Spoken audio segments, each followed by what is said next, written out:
Colonel मान सिंह भारत के एक महान स्वतंत्रता सेनानी थे। उनका जन्म राजस्थान राज्य के गांव सैदपुर में कप्तान मुखराम के घर 17 अक्टूबर 1919 में हुआ था। मैं कमल सिंह मेजर मुंशीराम का पुत्र हूं, जो कर्नल मान सिंह जी के भतीजे थे। कर्नल मान सिंह जी के पिताजी जयपल्टन में कप्तान थे। उनके साथ ही उन्होंने अलवर में शिक्षा ग्रहण की। राजऋषि अलवर कॉलेज राजस्थान में पढ़ाई करने के बाद उन्होंने आर्मी की परीक्षा पास की और उसके बाद ब्रिटिश आर्मी ज्वाइन की। यदि तुम्हारा हाथ टूट जाए तो पैर से जूझो, हाथ पैर दोनों टूट जाएं तो दांतों से लड़ो। यदि देह में प्राणवायु बाकी न रहे तो अपनी प्रेत आत्मा से युद्ध जारी रखो। अपनी बहादुरी और कड़ी मेहनत के बल पर वो बहुत जल्द ही प्रमोशन पाकर लेफ्टिनेंट कर्नल बन गए थे। गांव के लोगों को भी शिक्षा देते थे। वो जब भी गांव आते थे, उनको टाइम मिलता था तो गांव के लोगों को बुला के शिक्षा देते थे कि तुम लोग गांव को संगठित होकर ऐसा सुधार करो। कुओं के चारों तरफ कीचड़ होता था, औरतें उस कीचड़ में से गुजर के पानी लेके आती थी। उस समय नल नहीं थे, तो हमको भी बुला के वो मिट्टी खुद आके संडे को मिट्टी खोदते और दूर से मिट्टी डलवाते। तुम सब संडे को ये काम किया करो ताकि औरतों को परेशानी नहीं हो। जिस दिन कर्नल हंट ने 45,000 भारतीय सेना के जवानों को फरर पार्क एड्रेस में जापानियों को सौंपा 17 फरवरी 1942, उस दिन हम ब्रिटिश के अधीन सब कर्तव्यों से मुक्त हो गए, स्वाधीन हो गए। हम लोग युद्ध करने गए थे, मक्खियों की तरह मरने के लिए नहीं। आईएनए बनानी शुरू की। जब हमारे देशवासी खाली हाथों से स्वाधीनता के लिए युद्ध कर रहे हैं, जेल में जा रहे हैं और मर रहे हैं, तो तुम भी माँ के ऋण के शोध के लिए कुछ करो। पराधीन मनुष्य के जीवन कुछ महत्व नहीं रखता। जीवित ही रहना तो मनुष्य की तरह जीवित रहो, घास फूस खाने वाले भेड़ बकरियों की तरह नहीं।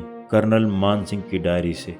जैसा उन्होंने अपना जीवन के बारे में बताया कि हम नेताजी के संग रह के देश की आज़ादी के लिए कसम खाई थी कि हम जो भी कुछ करेंगे अपने देश के लिए करेंगे। जिएंगे तो देश के लिए जिएंगे, मरेंगे तो देश के लिए मरेंगे। आज़ाद हिंद फौज में शामिल होने के बाद कर्नल मान सिंह सुभाष चंद्र बोस के बहुत ही करीबी विश्वास पात्र साथी में से एक थे। वो एक देश प्रेमी थे। हम अमन चाहते हैं, मगर जुल्म के खिलाफ अगर जंग लाजमी है तो फिर जंग ही सही। हम उनकी देशभक्ति के जज्बे को सलाम करते हैं, जो चिराग बनकर जले वतन की राह को रोशन करने के लिए। जब उनसे हम पूछते थे नेताजी के बारे में, तब वो यही कहते थे कि नहीं, नेताजी का तो किसी को पता नहीं है। हम सब इसमें बहुत कुछ जानने की कोशिश करते रहे, लेकिन जो दुनिया में अफवाहें हैं वो अफवाहें ही रही, उनका अब तक कोई पता नहीं लगा है। जब भी उनसे नेताजी के बारे में पूछा जाता था तो वो यही कहते थे, जो ये साधु की भेष में नेताजी हैं वहाँ हैं, तो ये सब अफवाहें हैं। नेताजी होते तो उनको हम जानते थे। नेताजी तो देश के राजा थे। लक्ष्मी सहगल वो कर्नल साहब के साथ काफ़ी घुल मिल के रहते थे। राष्ट्रपति पद के लिए इलेक्शन भी लड़ा है। आज आईएनए के उन लोगों की कदर हो रही है, उनको याद किया जा रहा है। कर्नल साहब नेताजी के बहुत ही क्लोज अधिकारियों में थे।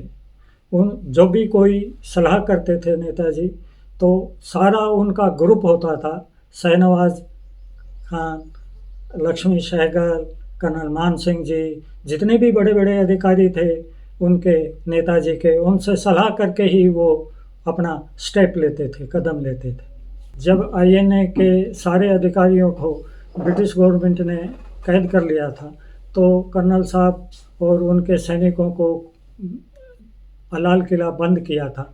तो यहाँ के आलूपुर के एक जेल में ब्रिटिश आर्मी की सेना में कन्हैया हवलदार था आलूपुर का। उन्होंने कर्नल साहब को पहचान लिया। पहचानने के बाद भी कर्नल साहब ने उनसे मना कर दिया कि गांव में किसी को मत बताना कर्नल साहब जिंदा हैं या वहाँ हैं। तो उन्होंने आके डटा नहीं, उन्होंने आके कप्तान साहब को बता दिया, कर्नल साहब लाल किला जेल में बंद है, आप चिंता मत करो, कुछ दिन में वो छूट जाएंगे। आज़ादी के बाद उनको पुलिस का सबसे बड़ा अधिकारी पद दे रहे थे। उन्होंने मना कर दिया कि हम तो नेशनल को वो जनरेशन देना चाहते हैं जो देश को अनुशासित और देशभक्ति का जिनमें जज्बा हो। मेजर जनरल जगन्नाथ भोसले ने उन्हें नेशनल डिसिप्लिन स्कीम में कमांडेंट और कैंप इंचार्ज के रूप में उत्तर भारत की समस्त जिम्मेदारी दी, किंतु सरकार से कुछ मतभेदों के कारण नेशनल डिसिप्लिन स्कीम को बंद कर दिया गया और इसका विलय राष्ट्रीय सेवा योजना यानी NSS में कर दिया गया। NSS में उन्हें युवा अधिकारी का पद दिया गया। जनरल थमैया दक्षिणी भारत के NDSI के डायरेक्टर थे। जनरल भोंसले मध्य भारत के NDSI स्कीम के डायरेक्टर थे और उत्तरी भारत के कर्नल मान सिंह जी डायरेक्टर थे नेशनल डिसिप्लिन स्कीम के। ये तीनों नेशनल डिसिप्लिन स्कीम के संस्थापक थे। शाहनवाज साहब से उनके बहुत घनिष्ठ संबंध थे। जब शाहनवाज साहब मंत्री बने उस समय वो जयपुर घूमने आए थे। कर्नल साहब उस समय जयपुर में NDSI के डायरेक्टर थे। उन्होंने जयपुर में 3 दिन तक शाहनवाज साहब को रोक के पूरा जयपुर खूब अच्छी तरह घुमाया था। एक बार उनको 26 जनवरी का चार्ज दिया गया कि 26 जनवरी का पूरा आप ही प्रोग्राम करवाओगे, तो कर्नल साहब ने उस समय बहुत ही कुछ बचत दी गवर्नमेंट को और सबसे अच्छा प्रोग्राम रहा उस साल का। सन तो मुझे याद नहीं है। सैदपुर गांव नूह क्षेत्र से जुड़ा हुआ है। नूह क्षेत्र सारा मुस्लिम बहुल इलाका है। सन 47 में जब कर्नल साहब गांव आ गए थे उस समय जो अब नगर पालिका का क्षेत्र में 99 गांव आते हैं, भिवाड़ी नगर पालिका में, उन 99 गाँव में कलेक्टर साहब के सलाहकार कर्नल साहब ही थे, जो कर्नल साहब एक एक चीज़ की सलाह देते थे। मुसलमानों का पूरा गढ़ आके पहाड़ पे, काली खोली के पहाड़ पे खड़ा हो गया। लोकल मुसलमानों को गांव में भेजा कि तुम हमें रास्ता दे दो, हम नहीं तो हम पाकिस्तान जाएंगे, सबको मारते काटते जाएंगे। उन्होंने घटाल गांव में तो आग भी लगा दी थी। कर्नल मान सिंह जाट राजा मान सिंह तेज भरतपुर के घनिष्ठ मित्र थे। उन्होंने एक गन उन्हें भेंट की थी। विभाजन के समय जब गदर हुआ तो भिवाड़ी के साथल का गांव मेवधाड़ ने कब्जे में ले लिया था। कर्नल मान सिंह और सैदपुर के ग्रामीणों ने खोली को अपने कब्जे में पुनः लेने तक सभी को आश्रय और भोजन दिया और आर्थिक मदद भी की। उसी समय कर्नल साहब ने जयपलटन को सूचना दी। जयपलटन से हथियारबंद महाराजा जयसिंह के सेना के लोग आए और उनसे मुकाबला लिया। पिताजी को टेलीग्राम किया। पिताजी उस समय लाहौर में थे। डोगरा बटालियन की पूरी हथियारों को एक मुसलमान आर्मोर उनके फायरिंग पिन को डैमेज कर गया था। उन हथियारों को ठीक करने के लिए पिताजी को वहाँ भेजा गया। तो पिताजी ने वहाँ 3 गांव हिंदुओं के बचाए और उन तीनों गांवों को जिंदा यहाँ तक भेजा ट्रेन में। और खुद 4 स्टैंड गन थी उस समय पिताजी के पास स्पेयर। वो सेना के आर्मोर थे, मतलब हथियारों के विभाग के अधिकारी थे। तो वो लेके आए और यहाँ मुसलमानों से मुकाबला किया। उस पर ब्रिटिश गवर्नमेंट ने पाबंदी भी लगा दी और डिसमिस फ्रॉम द आर्मी घोषित करके उनको आर्मी से रिटायर कर दिया। वो यहाँ आ गए और जब आज़ादी के हो गई, शांति होगी, तब कर्नल साहब ने लिखा आर्मी में कि एक ऐसे सैनिक को जो वहाँ से हिंदुओं को बचा के ले आए हैं, उनका फ़र्ज पड़ता था, उसको अंग्रेज़ डिसमिस फ्रॉम द आर्मी कर गए। तो दोबारा से फिर आर्मी में उनको लिया गया। अपनी गाड़ी उन्होंने जीवन में कभी यूज नहीं की। नहीं, बस में मेरा इतना किराया लगता है, गवर्नमेंट का इतना तेल क्यों फूकूँ। कर्नल साहब निस्वार्थ आदमी थे। कर्नल साहब ने अपने जीवन में अपनी सरकारी गाड़ी कभी यूज नहीं की। जब चाइना से हमारा युद्ध हुआ, उसमें पहले युद्ध में कर्नल साहब के पास जितना भी फंड आया था वो सारा रक्षा कोष में गवर्नमेंट को दे दिया। घर का जेवर था वो भी रक्षा कोष में दे दिया उन्होंने। और लोगों को भी प्रेरित किया कि अब देश पे विपत्ति है, तुम रक्षा कोष में दान करो ताकि देश चाइना से युद्ध जीत सके। जो उनका आखिरी जीवन था वो एक संत का जैसा जीवन था, साधु का जैसा जीवन था। वो जब लेटे रहते थे तो हमें एक संत जैसे महात्मा बुद्ध लेटे हुए ऐसा दिखाई देता था। उनके रिटायरमेंट के बाद, गांव आने के बाद उनका लास्ट जीवन, कृषि से बहुत अच्छा लगाव था। वो खेती बाड़ी में बड़ी रुचि लेते थे।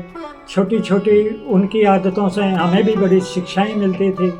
ऐसे संत थे, पूरा एरिया उनको पूजता है और सारे गवर्नमेंट के अधिकारी भी उनके इस नेचर पर गर्व करते थे। मैं हंसराज सरोप सुल्तान सिंह सरपंच। मेरे पिताजी 19 गांव के सरपंच, पंचायत लागू हुई के पहले सरपंच थे। मेरा गांव मिलकपुर गुजर है। ये खैरतर तिजारा अलवर भिवाड़ी में है, हरियाणा और राजस्थान के बॉर्डर पे है। आलू पर, मिलकपुर और सैद पर हमारे 3 गांव दायमा परिवार को बिलोंग करते हैं। हमारा दायमा गोत है, 3 गांव हमारे हैं। हमारे पंचायत हुई इस मिलकपुर गांव में। मैंने दादा से पूछे, दादाजी आप ये बताओ सुभाष चंद्र से आपकी आखिरी मुलाकात कहाँ हुई? तो कर्नल साहब ने बताया कि नाव में बैठ के आए हमारे वो साथ, और वो नाव में हम तो उतार दिए और वो वापस नाव में बैठ के वापस समुद्र में वापस चले गए। उसके बाद में हमारी कोई मुलाकात नहीं हुई। ईमानदार आदमी, एक नीति, स्पष्ट नीति के आदमी कर्नल साहब थे हमारे इलाके में, और लोग उनको मान सम्मान काफ़ी दिया करते। पंचायतों में भी उसको बुलाते थे। न्याय की भावना की बात करते थे कर्नल साहब। जो विचार अच्छे है, कर्नल साहब जैसे विचार हर इंसान में नहीं आ सके। कोई जीव पैदा हो, ऐसा हर एक जीव पैदा नहीं हो सके। कर्नल साहब जैसे महान आदमी शायद इस एरिया में कोई पैदा हुआ होगा। कर्नल साहब से मेरा नाता पारिवारिक जैसा संबंध था। कर्नल साहब मेरे दादाजी लगते थे नाते में। कर्नल साहब और 2 भाई है। हरदेव जोशी राजस्थान के मुख्यमंत्री थे। संजय आया इधर हमारे अलवर में, तो कर्नल साहब बोला सीएम है आकर राजस्थान, ये संजय है, ठीक है, इंदिरा का लड़का ही तो है, कोई बड़ी बात क्या है इसमें। हरदेव जोशी मुख्यमंत्री थे। हरदेव जोशी ने अपने कंधे पे बैठा के संजय को और हाथी पे बैठाया था अलवर में। कर्नल साहब ने बड़ी महसूस करी, फील करी ये बात। कर्नल साहब तो सुभाष चंद्र से सबसे ज़्यादा नज़दीक आदमी हुआ करते थे। हमें पूछते थे दादा क्या सम्मत था, बोलो कर्नल जैसा, कहीं सुभाष जैसा आदमी भाई कहाँ से पैदा हुए। हम तो फौज में उनके काम करे हुए उनके साथ। कर्नल साहब की तो महानता जितनी गाई जाए उतनी ही थोड़ी है। कर्नल साहब की भावना देश के प्रति थी। भारत देश को, सारे देश को अपना देश समझते थे। हमारे यहाँ एक हेडमास्टर था हमारे मिलकपुर में, तो कर्नल साहब का ट्रांसफ़र कर दिया। कर्नल साहब के पास में लोग आए, हाँ बताओ भाई, बोले जी बहुत बढ़िया मास्टर है, इसका ट्रांसफ़र को रोक दो। क्या करोगा भाई? अजी वो तो बहुत बढ़िया शिक्षा दे, सभी समाज की सेवा करे। कोई बात नहीं, जहाँ चला गया वहाँ भी हमारा ही देश है, वो भी वहाँ भी जाएगा तो हमारे देश की सेवा करेगा। तो कर्नल साहब को तो एक पूरा हिंदू देश, पूरा भारतवर्ष अपने समान एक बराबर के भावना रखते थे। मेरा नाम जीत सिंह दायमा है। मैं कैप्टन दीनदयाल दायमा का पुत्र हूँ। मेरे बड़े बूढ़े जो हमारे गांव के बुजुर्ग, जो हमारे फादर है, ये बताते थे कि भी आज़ाद हिंद फौज में रहे थे, देश आज़ाद हुआ था, उसमें भी उनका बहुत सहयोग रहा था। एक बार वो काला पानी भी बोलते हैं, काला पानी चले गए थे, वो 2-3 साल में आए तो यहाँ तो सोच गांव के लोग बोले भाई कर्नल मान सिंह तो शहीद हो गए, पता नहीं कहाँ है। कर्नल मान सिंह के 2 भाई थे। कर्नल साहब मान सिंह थे, वो तो बड़े थे, और रामचंद्र जी छोटे थे। वो आरआर कॉलेज में ही पढ़े थे, और वो उनकी मृत्यु टाइफाइड से हो गई थी। और दूसरा कर्नल मान सिंह जी के फादर थे कैप्टन मुखराम, वो राजा की फ़ौज में थे। सवाई जय सिंह है ना, राजा जो अलवर के थे उसकी फ़ौज में थे। कर्नल मान सिंह हमारे दादा लगते थे, वो हमारे परिवार के थे। और कर्नल मान हमारे गांव की भर्ती जो कभी होया करती थी, तो आज़ाद होने के बाद भी हमारे इसमें सैदपुर गांव में ही बीआरओ लगता था। मतलब हमारे इस क्षेत्र से बहुत ज़्यादा सैनिक आर्मी के अंदर। और कर्नल मान सिंह ने एक बार चुनाव भी लड़ा था बानसूर से, वो जनता दल से वो हार गए थे थोड़ा। और उसके बाद वो बानसूर के लोग आए थे भी आप साहब लड़ो चुनाव दोबारा, फिर वो लड़े ही नहीं। वो एक सच्चे देशभक्त थे, देश के प्रति बहुत प्रेम था। उन्होंने कभी अपने जीवन में आर्मी से पेंशन नहीं ली बाद तक भी। और उनके 3 पुत्र थे, हिम्मत सिंह, धीरज सिंह और जगबीर। वो तो हिम्मत सिंह जी थे, वो चुनाव लड़े। वह एक बार वो भर्ती होने गए थे आर्मी के अंदर, तो भर्ती होने के लेफ्टिनेंट के लिए उन्होंने टेस्ट वेस्ट दिया, तो बोले कि आप सिफारिश कर दो मेरी, पापा मेरी सिफारिश कर दो। जैसे हम बड़े बुजुर्ग बताते हैं, हमें तो छोटे छोटे थे उस टाइम जब वो एक्सपायर हुए थे, तो उन्होंने कहा कि मैं सिफारिश नहीं करूँगा किसी की भी, आप अपने दम पे लगो, लगना है तो, मैं किसी को सिफारिश नहीं करूँगा। तो वो नहीं लग पाए और उसके बाद वो सरपंच बने, गांव के 5 गांव के सरपंच बने, दोबारा भी निर्विरोध सरपंच बनाए और फिर वो 15 साल तक लगातार सरपंच ही रहे। फिर चुनाव नहीं हुए थे देश के अंदर पंचायत के, फिर उस बाद में पंचायत बनी जब, फिर दोबारा लड़े नहीं हो। जिस टाइम सरिस्का पैलेस में कोई फंक्शन था तो उस टाइम इंदिरा गांधी लेट हो गई थी, तो कर्नल मान सिंह ने टाइम देखा घड़ी में, भाई लेट हो गई, टाइम हमारा इतना ही है तो हम इसको पाड़ दो। वहाँ से टेंट वगैरह हटा दिया, तो इंदिरा गांधी सरिस्का पैलेस पहुँची, तो बोले कि भाई यहाँ किसने हटा दिया ये, बोले मैं उनसे मिलना चाहती हूँ। तो फिर वो पैलेस के अंदर उनसे मिली कर्नल मान सिंह से, हमारे बुजुर्गों ने बताया ऐसे। नाराज होकर इंदिरा सरकार ने उनका ट्रांसफ़र रिटायरमेंट से 3 महीने पहले गुवाहाटी कर दिया। उनका मानना था कि हमें देश के किसी भी हिस्से में भेजा जाए, हमारा काम तो देश की सेवा करना है। हमारे जो चाचा लगते थे हिम्मत सिंह जी, कर्नल साहब के लड़के सरपंच थे, वो उनको उनकी शादी में कोई पहले चावल वावल आते थे, चावल पे बैन था, तो हरियाणा से चावल आते, तो गाड़ी पकड़ ली, बैलगाड़ी में गए थे गांव के, भाई तुम चावल लिया आओ, शक्कर दिया अपने मेल वेल करेंगे, तो वो पकड़ ली। पकड़ने के बाद फिर वो गांव के आए, बोले कर्नल साहब आप उसको बोल दो थानेदार को, भाई ये गाड़ी छुटवा दे। बोले मैं क्यों बोल दूँ, बैन है तो बैन है, दोबारा जाके ले आओ कहीं से। तो फिर दोबारा ही लाए, वो गाड़ी को उस चावल को वहीं छोड़ दिया, ऐसे थे वो।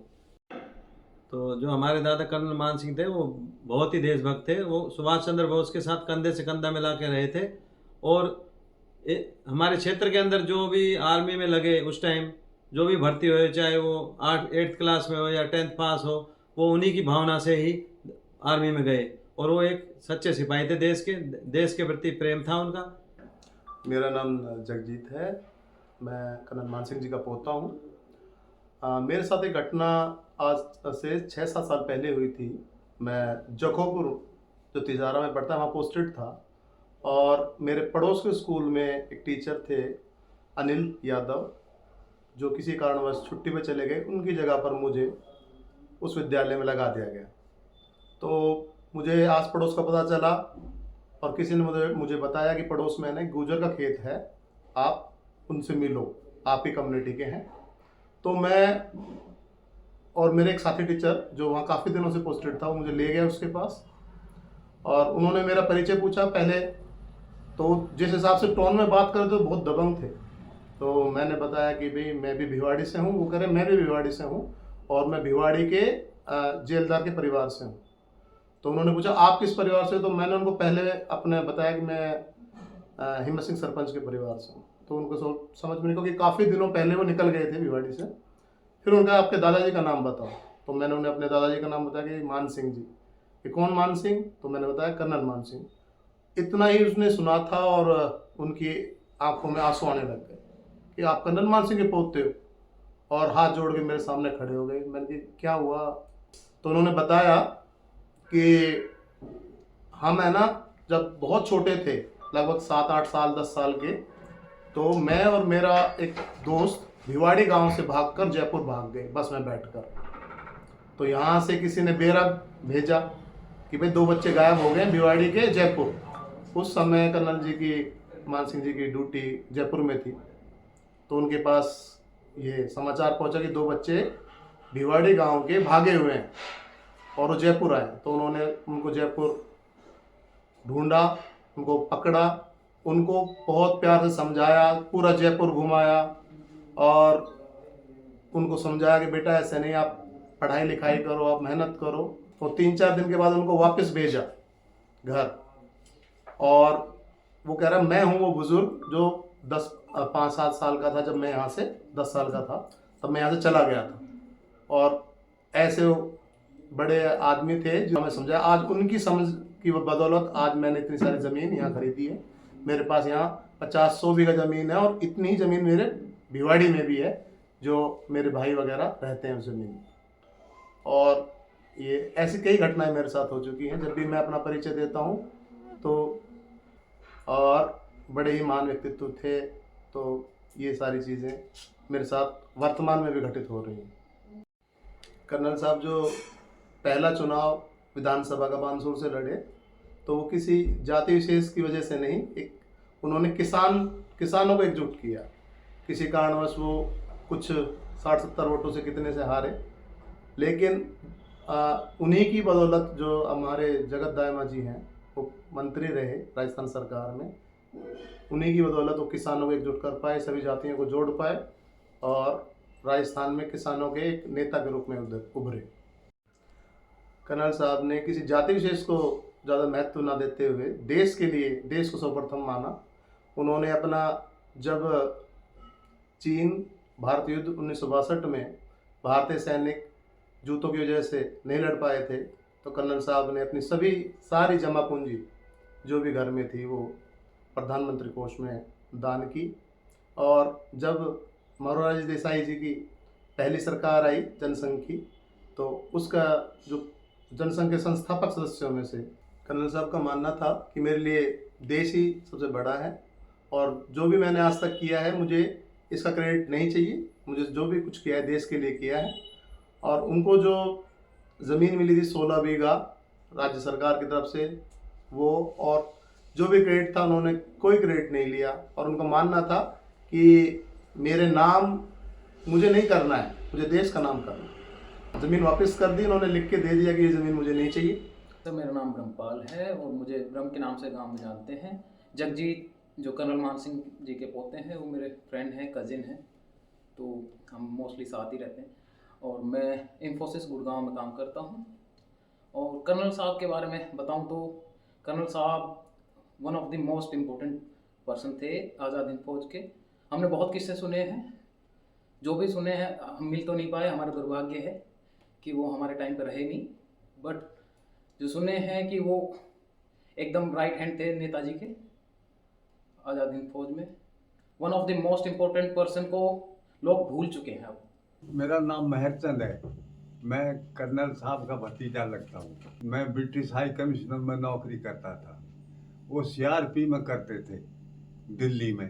ते दोनों वहाँ रहते थे, वो अलग रहते थे, मैं धौलाकुआ रहता था। टाइम का बहुत पाबंद है, जो कह देते थे वही करते थे। हमको ये कहते थे अपना टाइम से आओ और मेहनत से काम करो, और परिवार को सबको एक जैसा समझता था। ये नहीं सोचता कि ये मेरा नहीं है, ये अपना नहीं है। एक बार क्या हुआ साहब, गांव में पैदा ना हुई, सूख गया।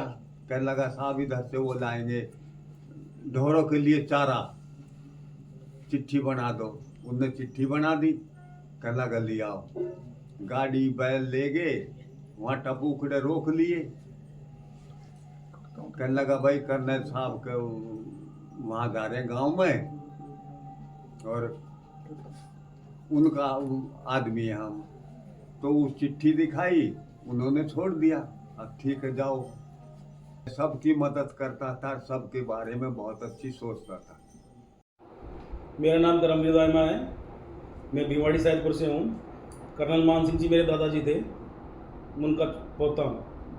हमें बहुत गर्व होता है कि हम उस परिवार से हैं। कर्नल मान सिंह जी से लोग सुनते हैं, उनके बारे में उनकी चर्चाएं सुनते हैं तो हमें बड़ा गर्व महसूस होता है।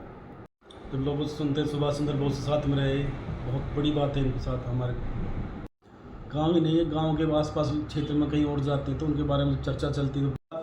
एक उनकी बात सबसे अच्छी ये थी कि वो सबको देश से बढ़ के कुछ नहीं मानते थे, घर परिवार सब देश ही समझते सबको। मेरा नाम सुशील है, मैं गांव गिटोरनी से हूँ। कर्नल साहब मेरे नाना जी थे। देखा कई बार छुट्टियों में आते थे तो कई बार देखा है, लेकिन कुछ एक किस्से इस तरह के याद है मेरे।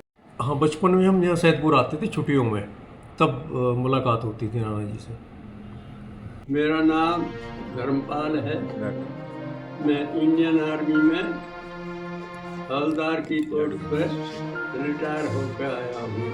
मैंने आर्मी ज्वाइन की 17/8/1956 RRC फतेहगढ़ यूपी। मेरी उम्र 93 साल होने वाली है। वो उसे बताते थे कि वो बहुत सच्चा भगत था, देश के लिए उसने कुर्बानियाँ दी हर एक तरह की। खान साहब के यहाँ उसके घर पर आर्मी की भर्ती होती थी,